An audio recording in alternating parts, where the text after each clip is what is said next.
Good morning, good afternoon, good evening, good night. We're going to test out the control of dynamic systems module 1. And the group members consist of me, Harits Finmuro with NRP 131222195. I'm Fadheel Makarim with student ID number is 13122 and 185. And I'm Ariya Cittaparami with the name of 131222183. Alright, and we're gonna get on with the module. Alright.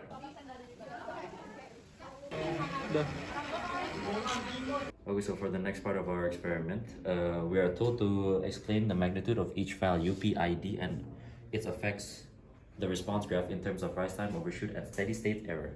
First, we will start with the proportional controller, in which case, for this experiment, we would have to change the value of Kc, and we can see that the trend for the rise time, each time the Kc value increases, the rise time decreases, the steady state error decreases, while the overshoot also decreases.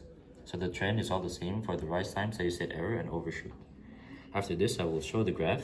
For the part where we have to apply disturbance, we've tried 3 different attempts. We've concluded that the rise time is not affected, hence stays the same after disturbance. The steady state error stays within the interval, with the number being 28.58%. The overshoot, the max overshoot, the value increase if large disturbance, value decrease if small disturbance, and no effect if the disturbance is neither large nor small. And for the last one, control action, it will increase with disturbance and decrease as error stabilizes. Alright, so the next part is the PI controller. In this, you can see the integrator TI value is increased, and we see the rise time and the overshoot in percent is decreased. In other hand, the error, steady state error, is remaining the same value. Okay guys, we're gonna keep the P and I constant while we vary the D component.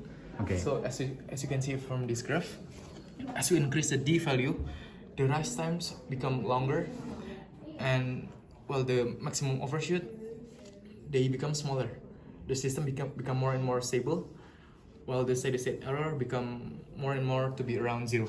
Okay, so as you can see, when we try the disturbance on the PID system, first the error spike for a brief, and then it returns to 0 rapidly. Okay, so after analyzing the previous data results, we've determined that the proportional gain and the integral time and the derivative time are more stabilized in the steady state error graph when we choose these numbers, with the proportional gain being 20, the integral time being 18, and the derivative time being 18.